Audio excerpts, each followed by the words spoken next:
Sir నమస్తే sir. నమస్తే. సుందరరామరెడ్డి గారు, మార్కెట్‌లో వోలటాలిటీ పెద్ద ఎత్తున నడుస్తుంది. ఈ ఇంపాక్ట్ ఎలా ఉందంటే మ్యూచువల్ ఫండ్స్ పోర్ట్‌ఫోలియోస్ మీద కూడా ఇంపాక్ట్ అనేది నడుస్తుంది. చాలామంది మ్యూచువల్ ఫండ్ పోర్ట్‌ఫోలియోస్ కూడా మైనస్‌ల్లోకి వెళ్ళిపోతున్నాయంట.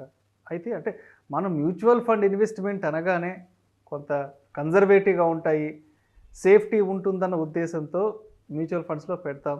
మరి మార్కెట్ అనేది వాలటాలిటీలోకి వెళ్ళినప్పుడు మ్యూచువల్ ఫండ్స్ కూడా డౌన్ ట్రెండ్లోకి వెళ్తుంటే ఏంటి పరిస్థితి? రైట్. సో, మ్యూచువల్ ఫండ్స్ కూడా సబ్జెక్ట్ టు ద మార్కెట్ రిస్కేనండి. మార్కెట్ డౌన్ అయితే ప్రతిదీ డౌన్ అవ్వాల్సిందే. ఆ డౌన్‌లో పర్సెంటేజ్‌ల వేరియంట్స్ ఉండొచ్చు. మనం డైరెక్ట్‌గా అలొకేషన్ ప్రాపర్‌గా చేయం కాబట్టి ఎక్కువ పడొచ్చు. మ్యూచువల్ ఫండ్స్ కన్జర్వేటివ్ కాబట్టి తక్కువ పడొచ్చు. మొత్తానికి మ్యూచువల్ ఫండ్స్ కూడా ఈ మధ్య వచ్చిన వాలటిలిటీకి అవి కూడా బాగా షేక్ అవుతున్నాయండి. అంటే పర్టికులర్‌గా లాస్ట్ డిసెంబర్ 23 వచ్చిన మన 23 నుంచి మనం చూసుకున్నట్లయితే బిఫోర్ 1 వీక్ జస్ట్ 1 వీక్‌లోనే కొన్ని స్మాల్ క్యాప్ మ్యూచువల్ ఫండ్స్ అయితే బిట్వీన్ 6-10% డౌన్ అండి వితిన్ 1 వీకే. 6-10%. అండ్ నెక్స్ట్ 1 వీక్‌లోనే మొత్తం రికవర్ అయింది. మళ్ళీ 6-10% దాకా రికవర్ అయినాయి. అంటే మన మార్కెట్‌లో కనుక స్టేబుల్‌గా అంతే ఉన్నోళ్ళకి లాస్ అయి ఉంటుంది. బహుశా 1%, 2% లాస్ అయి ఉండొచ్చు. లేదా గెయిన్ అయి ఉండొచ్చు 1%, 2%. బట్ మధ్యలో మీకు దూరంగా పోతే మీకు వచ్చేదేం లేదు. అందుకని ఎస్ఐపి చేసేవాళ్ళందరూ ఇలా డౌన్ అయినప్పుడల్లా అడిషనల్ యూనిట్స్ కొనటం ద్వారా తక్కువ రేటుకే ఎక్కువ యూనిట్స్ కొన్నట్టు అవుద్ది. ఎందుకంటే మ్యూచువల్ ఫండ్స్కి వచ్చినప్పుడు మన goal retirement benefits long term అయి ఉంటుంది. డెఫినెట్గా 5-10 ఇయర్స్ అలా గోల్ ఉంటేనే మనం మార్కెట్లో రావాల్సి ఉంటుందండి మ్యూచువల్ ఫండ్స్కి. కాబట్టి ఈ వాలటిలిటీని ఎనిమీగా చూసి భయపడి దూరంగా ఉండే బదులు ఓకే ఇలాంటి వాలటిలిటీ వచ్చినప్పుడు కొన్ని అడిషనల్ యూనిట్స్ కొనటం ద్వారా తక్కువ రేటుకి తర్వాత రేపు మార్కెట్ రికవరీలో మీరు అమ్మేసుకోవచ్చు. ఓకే. కాబట్టి మార్కెట్ 10% పడింది అమ్మ 1 వీక్లో దూరం ఉండాల్సిన అవసరం లేదు. హిస్టారికల్ డేటా కనుక మనం చూసుకుంటే మ్యూచువల్ ఫండ్స్ కూడా 1 ఇయర్లో అప్ టు 200% రిటర్న్ వచ్చిన మ్యూచువల్ ఫండ్స్ ఉన్నాయి 1 ఇయర్కే. అలాగే 40% పోయిన రిటర్న్ మ్యూచువల్ ఫండ్స్ లాస్ట్ వచ్చినవి కూడా ఉన్నాయి. అంటే మ్యూచువల్ ఫండ్స్ అయినా సరే మామూలు స్టాక్స్లోనే మూవ్ అవ్వాల్సిందే. కాబట్టి ఎక్స్పర్ట్స్ మేనేజ్ చేస్తారు కాబట్టి కొంచెం మనం సేఫ్ అండ్ సెక్యూర్గా ఫీల్ అవుతాం. అందుకని 1 వీక్లో కూడా మ్యూచువల్ ఫండ్స్లో కూడా వాలటిలిటీ ఉంటుంది. మనం ఇప్పుడు చూసాం కదా -10%. మళ్ళీ బౌన్స్ బ్యాక్. మళ్ళీ బౌన్స్ బ్యాక్ విత్ ఇన్ 1 వీకే మళ్ళీ బౌన్స్ బ్యాక్ వచ్చి కొన్ని పాజిటివ్ కూడా ఉన్నాయి.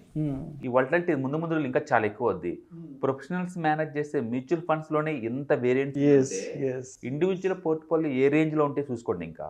అందుకని డెఫినెట్గా రిటైలర్స్కి ముందు రోజుల్లో చాలా కష్టం అండి.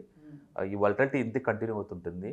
ఈ నెక్స్ట్ ఇయర్ కూడా అంటే 2023 కూడా 2022 లాగానే too much volatility positive bias మీద ఉంటుంది. నేను అనుకోవటం ఏంటంటే market up to 17,000 down side up side 20,000 మధ్యలో రేంజ్లో మూవ్ అవుతూ ఉంటుంది.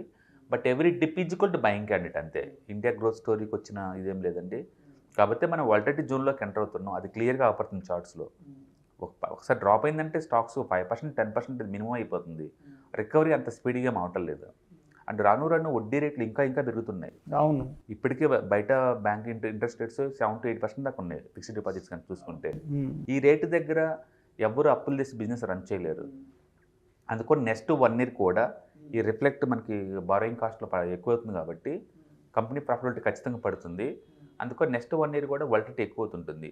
ఇక నెక్స్ట్ 1 ఇయర్ కూడా రాను ఈ అమెజాన్లో ఎంప్లాయీస్ని బీకేస్తున్నారని మళ్ళీ నెగిటివ్ న్యూస్ స్టార్ట్ అయింది. కోర్స్లో ఇవన్నీ బీన్ అవుతాయండి. ఎందుకంటే కోవిడ్ టైంలో ఎంత ఎక్కువ హైర్ చేశారో వీళ్ళు ఆ టెంపరీ డిమాండ్కి ఆ ఎక్సెస్ డిమాండ్ ఇప్పుడు పోతుంది కాబట్టి ఖచ్చితంగా దాన్ని వాళ్ళని ఫైర్ చేసే ఛాన్స్ వస్తుంది అనమాట. అందుకని వరల్డ్ వైడ్గా ఇది ఉంది కాబట్టి ఇండియాకి అంత ఎఫెక్ట్ కాకపోయినా ఈ బ్యాడ్ న్యూస్ తోటి మార్కెట్ అంతా షేక్ అవుతూ ఉంటుంది. ఓకే. అందుకని వాలటిలిటీ ఇయర్ 2023 ఇది one of the biggest volatility year compare to last couple of ఇయర్స్తో పోల్చుకుంటే. అందుకని సింగిల్ డేలో ఉలిక్కి పట్టడం మళ్ళీ రికవర్ అవటం మళ్ళీ పట్టడం మళ్ళీ రికవర్ అవటం మామూలు విషయం. ఇది జస్ట్ శాంపిల్. ఇది ఓకే. 1 వీక్లో 10% పడి మళ్ళీ అగైన్ 10% రికవర్ అవడం జస్ట్ శాంపిల్. ముందు రోజుల్లో ఇలాంటివి కంటిన్యూ అవుతుంటుంది. సో మనం ఉన్న ఏరియా ఇది ఏరియా అనమాట. అందుకని పోర్ట్ఫోలియో మొత్తం కన్జర్వేటివ్గా ఈటీఎఫ్స్, ఇండెక్స్ ఫండ్స్, మ్యూచువల్ ఫండ్స్లో పెట్టుకుంటూ అంటే ఒక 20-30% క్యాష్ మెయింటైన్ చేసుకుంటూ ఎప్పుడైనా ఇట్లా వాలటిలిటీ వచ్చినప్పుడల్లా కొన్ని అడిషనల్ యూనిట్స్ కొనడం ద్వారా మనం బెనిఫిట్ పొందొచ్చు. దాన్ని ఎనిమీగా చూసి దూరంగా ఉండే బదులు ఫ్రెండ్లీగా చూసి దగ్గరుండి కొంచెం ఎన్కాష్ చేసుకోవటం బెటర్. కాబట్టి నెక్స్ట్ ఇయర్ అంటే 2023 మొత్తం కూడా కొంచెం కన్జర్వేటివ్ అప్రోచ్తో ఉంటేనే you can make some money. Aggressive allocation అస్సలు సూట్ అవుతుంది ఈ సంవత్సరం. సో అంటే 2000 22తో పోల్చుకుంటే 23లో కొన్ని అంటే మార్కెట్ పరంగా కొంత ఇబ్బందికర పరిస్థితే ఉంటుందంటారు. డెఫినెట్గా అండి, ఎందుకంటే గోల్డ్ ప్రైస్లు పెరగటం అది కన్జర్వేటివ్ వెళ్తున్న క్లియర్గా ఉంది. 8 ఇయర్స్ తర్వాత ఇండియాలో 8% వడ్డీ ఆ ఏరియాలోకి ఎంటర్ అవటం, అంటే ఎవరైతే కన్జర్వేటివ్గా ఉంటారో వాళ్ళ డబ్బుని కొంత డెట్ పంపిస్తారు. ఎందుకంటే సేఫ్టీగా 8% వస్తున్నప్పుడు మార్కెట్లో రిస్ట్రిక్షన్ పెట్టాల్సిన అవసరం లేదు. రెండోది, అమెరికాలో 12 ఇయర్స్ తర్వాత హైయెస్ట్ వడ్డీ 5% వడ్డీ అమెరికా ఉంటాం. అంటే యూరోప్లో కూడా 4% వడ్డీ హైయెస్ట్ అమౌంట్ ఉంటాం. ఎప్పుడు లేని జపాన్ వాళ్ళు కూడా వడ్డీ రేట్లు పెంచడం. దేనికి గుర్తంటే రాను రాను మనీ టైట్ అవుతుంది, ఇంకా ఓకే. లిక్విడిటీ క్రంచ్ అవుద్ది. స్టాక్ మార్కెట్స్ అంటే లిక్విడిటీ మూవ్ అవుతుంటాయి. లిక్విడిటీ ఎప్పటికి తగ్గుద్దో ఆటోమేటిక్గా వాలిటిలిటీ బీన్ అవుద్ది. అదే మనకు శాంపుల్ లాగా మనకు డిసెంబర్లో కనపడింది. అందుకని నెక్స్ట్ 1 ఇయర్ కూడా ఈ వాలిటిలిటీ ఇంకా ఎక్కువ తప్ప తగ్గేదేం లేదు. బట్ ఇండియాలో ఇంటర్నల్ గ్రోత్ ఎక్కువ ఉంది కాబట్టి మనం పాజిటివ్ బయాస్గా మూవ్ అవుతూ ఉంటాం. మళ్ళీ ఏదైనా బ్యాడ్ న్యూస్ రాగానే మళ్ళీ డౌన్ అవుతాం, మళ్ళీ వెంటనే రికవర్ అవడానికి ట్రై చేస్తూ ఉంటాం. కాబట్టి బెస్ట్ ఏంటంటే ఒక 20-30% క్యాష్ మెయింటైన్ చేసుకుంటూ డిప్ వచ్చిన ప్రతిసారి బై చేసుకోవడం best approach. Right. Thank you sir. Right sir.